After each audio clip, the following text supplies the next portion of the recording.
6 years ago, I had the biggest dream of having booty crack length hair, and I honestly started from nothing. Yes, I did a big chop, I chopped it all off, I had relaxer, it had to go. This is what I was looking like 6 years ago, and today I am nearly at booty crack length hair, and I want to show you guys the wash day routine that has really grown my hair out tremendously. I want to be clear that these products will not grow your hair. It's in fact your daily habits and your routine that's going to make the biggest difference. I always like to do a detox at least once a week to get off any of the extra buildup, the product, the gel, free my scalp of all the itchiness, and take my time. It's equally as important to take care of your scalp health as it is the overall length of your hair. So do not neglect your strands. There's going to be a ton of product on those as well.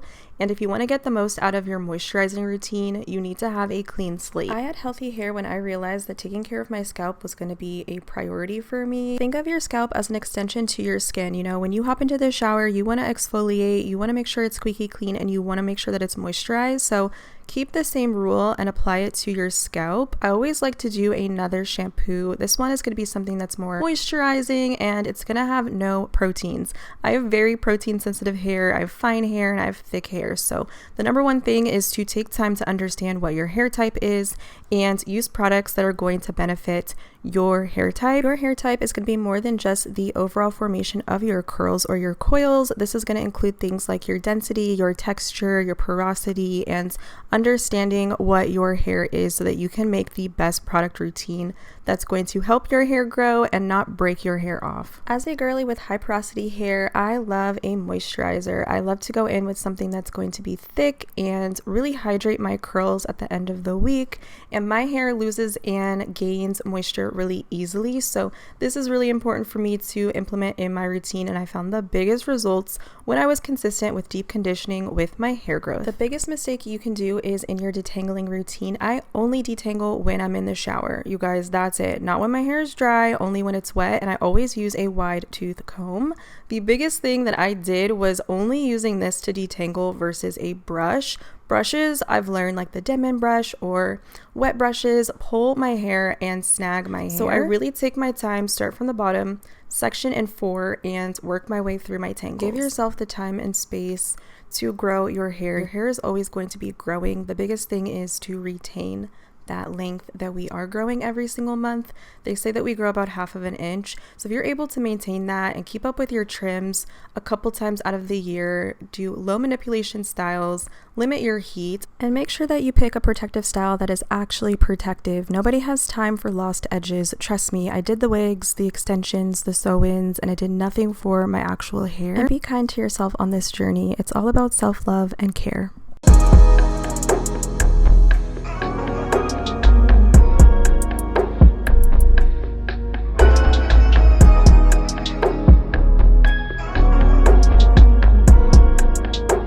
Hey girls, welcome back to my YouTube. It's been a minute. It's been a hot minute since we've talked about natural hair, and to be honest, I stopped obsessing over hair growth probably last year, and that's why I haven't really done any check-ins. Of course, I was still keeping up with my trims every now and again when I would go ahead and heat style, and I have been posting more content on my Instagram with my hair out and down, and I've been getting a lot of comments and questions about how to grow your hair and grow your hair so long, what the heck. And it's because I wear my hair up all the time.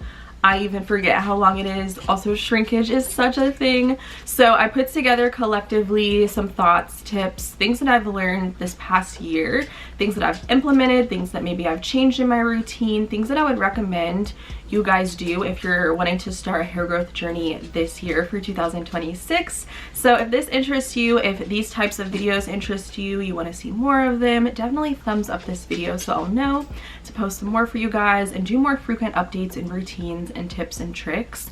But today I attempted to film in the shower, and I don't even know what that footage is gonna look like, so sorry about the angles and whatnot. It's just really small space, but I really wanted to highlight a few tips when it comes to like your routine. I think if you're trying to focus on hair growth, building a consistent, solid routine is going to be probably the number one thing I can give you outside of just having patience and letting your hair do its thing.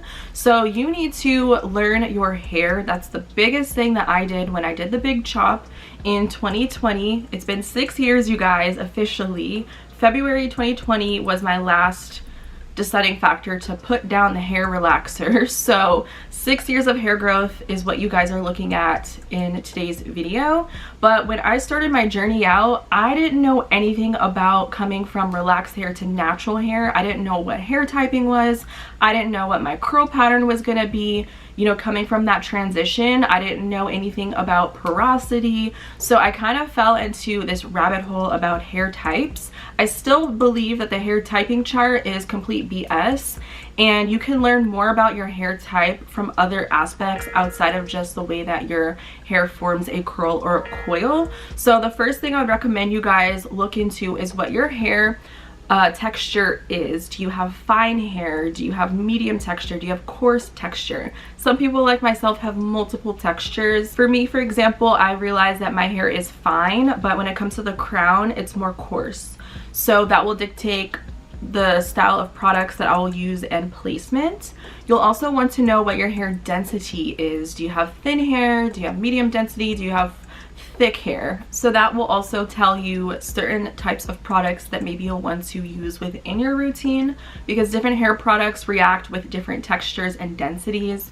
If you have fine, thin hair, maybe don't use butters and thick creams. Opt for something that's more water-based and light in a consistency that's not going to weigh your curls down. And if you have maybe thicker hair that's coarser, maybe you'll want to use something like a butter that will moisturize and soften the hair as well. So learning what your hair type is outside of the typing chart is going to really help you find the products that are best for you. I could recommend all my favorite products in this video, but you might have completely different hair than I do, and maybe you just don't even know. I do think it is nice when looking for products to know what type of curls you have outside of just the typing chart. For me, I have multiple, I don't want to say textures of curls, but different curl patterns everywhere. Again, my crown is very loose, but it's coarse, and then the rest of my hair is probably like a tighter curl, and I don't want to use products that are too heavy that are going to weigh my hair down and not make my curls be as springy, for example. So just knowing your hair type will really allow you to select the right products, and with that, read the labels. You guys, you have to get used to reading labels. I know there's a lot of conversation in the natural hair community of products to use, ingredients to use, ingredients to avoid. You know, we need to be using heavy oils every week and drowning our scalp, where that might work for some people. For me, I basically avoid oils, not for any other reason other than the fact that it clogs and congests my scalp and adds a lot of buildup, but also weighs my hair down too. So I also avoid certain things like proteins in most of my daily products. I don't want to be using proteins in shampoos, conditioners, leave-ins, as well as styling products. So if there's a protein in it, I do not buy the product. For me, if there's biotin in it, I also don't really buy the products. I just have a correlation with biotin supplements that break me out. So in my mind, if it has biotin and I'm going to sleep on my pillowcase, I'm gonna get acne. But if I'm looking specifically for a protein product to implement in my routine, then yes, I will select that. But for my daily stylers, protein overload is a very real thing. So just get used to reading ingredients, and when you know your hair and you listen to your hair, you'll be able to create that routine that's best for you. And while listening to your hair, you'll be able to know, like, is my hair dry? If it's feeling dry, then that is a sign to hydrate and moisturize. Is your hair feeling like straw? Maybe you have protein overload, so you need to go ahead and detox your hair and then go in with a nice moisturizing hydration routine. Maybe your hair is feeling a little bit too elasticated, which oftentimes means that you have moisture overload, which is just as bad as protein overload. So you might want to do a little bit of a protein treatment.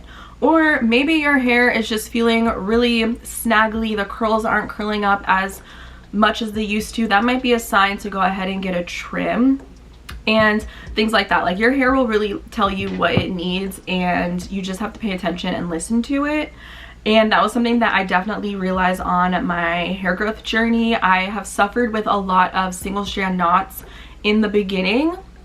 I would say maybe like 2 years ago, and then I had to adjust my routine to avoid that, because single strand knots are probably the worst thing you can experience as somebody with fine hair and really curly hair. Those two things together it's a disaster and it's inevitable to avoid getting single strand knots. So I really focus on hydrating my ends, taking my time to detangle, and keeping my hair detangled in my protective style so that my strands aren't intertwining too much and then turning into a knot. I've had to cut off so much hair just from having single strand knots.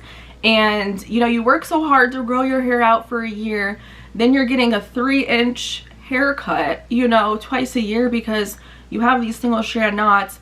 You're cutting off all that growth. You're not able to retain that length. So for me, I just realized that my hair does better in a protective style that keeps my hair fully detangled and allows my curls to not intertwine because of how fine it is. But that's just me. You might not have to experience that because you might have a completely different hair type, and that's why it's important to understand your hair and listen to your hair and try to do better. So I've corrected that, and now for my trims, I've only had to cut off like 1 inch, which isn't bad, every 6 months. So keeping up with my trims is something that I definitely recommend, and doing so when it's necessary. Again, everyone tells you every 6 weeks you gotta cut your hair, it's gonna grow. That's not true.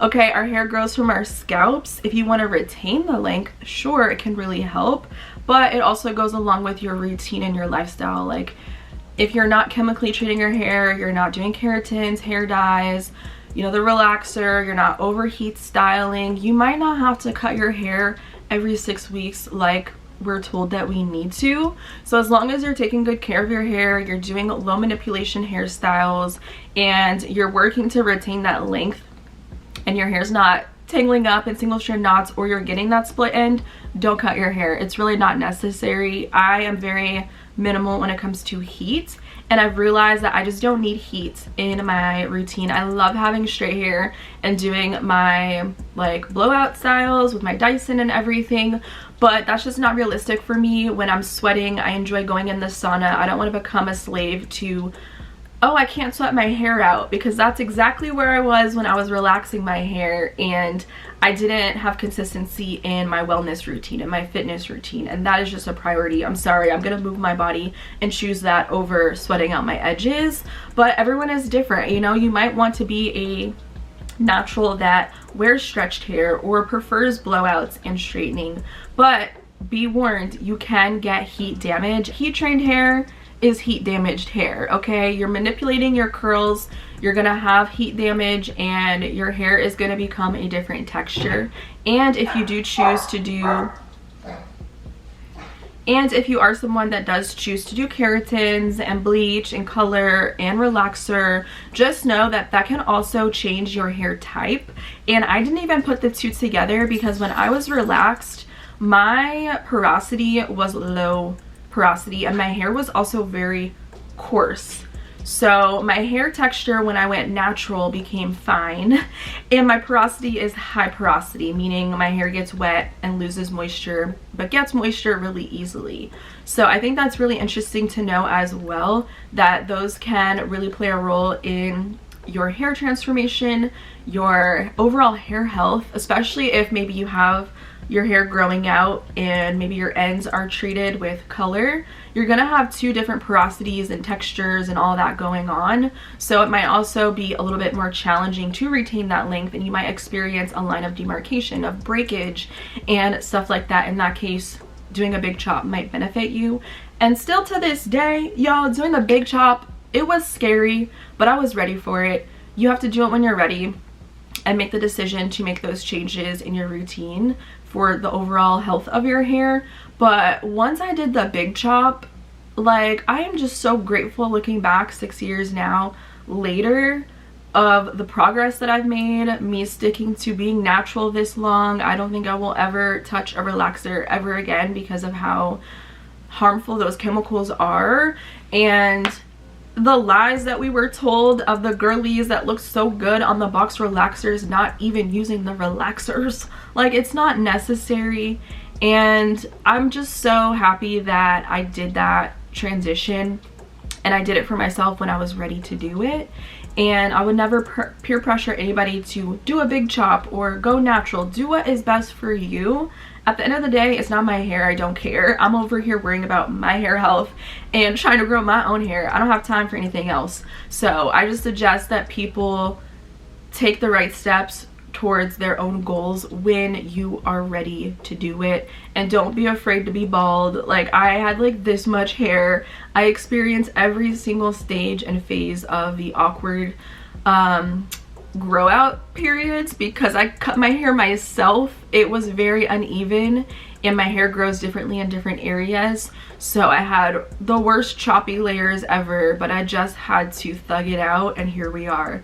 So I think that it's important to do what's best for you at the end of the day. I know I get a lot of questions about how often I wash my hair.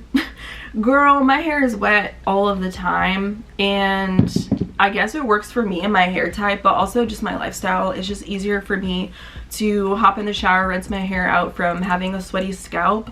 And I know that my hair, well, first of all, not even my hair, my scalp health is just as important as my hair health, because that is where our hair sprouts from. You need to take care of your scalp just as much as you baby the ends. And if you want to have healthy hair, I do believe it starts with the scalp. So having a lot of buildup on your scalp is really going to be something that can cause irritation, dandruff. You might have redness and bumps if you're scratching at your scalp all the time, or you're washing your hair and you're using your nails and you're really clawing into your scalp to get it clean when you're really just being too rough and abrasive that you're tearing it up. So paying more attention to your scalp in your routines, doing detoxes to really remove all the excess oils and buildup can really transform your overall hair growth and give you more results towards those hair goals that you're searching for. And that's also a reason why I don't really like to use a lot of oils, because I just find them to be really irritating and they just weigh my fine hair down. If I'm gonna use an oil, which is very rare, and I feel like, oh, maybe I could benefit from an oil treatment, then I'll do that, but that's very rare for me. But I really enjoy having water on my scalp, which is why when I wear my hair straight, girl, I can really only do it for 2 weeks, because working out, sweating, product buildup, natural oils building up, my scalp gets so dry, and water equates hydration. So the same way that we drink water to stay hydrated is the same way that I view hydrating my hair. My hair needs water, and it thrives when it's wet, and when I give it water and I use my products on wet hair to lock in that moisture, the two just go hand in hand. So I think that I'm really consistent in my hydration and moisture routine, which has really benefited me when it comes down to growing longer hair. But you might have different hair type. You just have to figure that out, you know? Again, I have high porosity, so it can get dry really easily. It can also, you know, get moisturized really easily, but maybe I would say I wash and cleanse my hair 2 to 3 times a week. Sometimes I might get lazy and I'll just leave it in a bun and throw my bonnet on and call it a day. But today, for example, I washed my hair, and guess what? I'm going to the gym to sweat. So if it's a very sweaty session, which it probably will be when I leave the sauna, I'm gonna want to rinse my scalp. So every time that I wash my hair, it's important that I detangle it as well. I have to have time in the shower to do my hair. I can't be lazy with it. You cannot rush your washes and your styling routines, because that can cause damage unintentionally if you are ripping through your strands with, you know, a brush or a comb, or you're ripping out your hair ties because you just want to get it over with, or maybe you skip the detangling process altogether and you just go in and throw some conditioner and rinse it out. You have to take your time and go through the steps of your routine. So if you don't feel like doing it, don't do it. Do it tomorrow when you have the time to do it. There's times when I'm just like, oh, I don't feel like brushing my hair right now and detangling it, so I won't wash my hair. And with that, it is also important to make those lifestyle changes that will benefit your hair health. So wearing your bonnet when your hair is, you know, you're at home, you're lounging around, you're leaning up on your sofa or your blankets, your hair can get damaged that way. If your hair is long, it's hanging out and it's rubbing up against, you know, cotton shirts and stuff like that, it can weave its way through the fabric and it can cause that friction and it can become broken at the ends. So using satin or silk pillowcases, bonnets, satin lined hats, hoodies, that type of a thing will really benefit you when it comes to your overall hair health and being able to retain that length, because it is really fragile. to have curly hair. It's easy for our hair to break and to get tangled up and to have those single strand knots. So we do have to pay extra care and attention to the things that we do in our day-to-day life. That's why I don't like to wear my hair out when I'm in the gym, because brushing up against barbells and leaning on sweaty equipment where other people have, I don't know, maybe had ringworm. That's disgusting. I want to take care of my hair. I want to keep it detangled. I want to keep it moisturized. It's super hydrated right now. Just did my routine. Keep it up. Like, for me, having a protective style that's actually protective is the biggest hack to growing your hair and retaining that length. I've done passion twists before. I've had braids. I've done wigs, you know. I've done my hair braided underneath the sew-ins, and I've had wigs where, you know, I just take it off, put it on myself at home. The sew-ins were the worst for me. Oh my gosh. Like, first of all, I had bleached my hair while still having relaxer, so I had chemical damage. So to grow my hair out that time, I had sew-ins put in, and I just neglected the overall health of my hair underneath the sew-ins. They were in for like 2 months. I would go in every 2 weeks to have them wash and dry my hair, but my scalp was so torn up. It was flaky, irritated, dry, red, bumps around the hairline. Like, that just didn't give me access to care for my hair. Sure, my hair might have grown, but it really stopped at a certain point. It never went past like shoulder length, because I wasn't really able to retain the length that I had and grow what edges. I didn't have any edges when I was doing my wigs at home that I could take off and put on myself, because again, the friction of the lace was just rubbing away my edges. So that wasn't a protective style looking back, and I have not touched a wig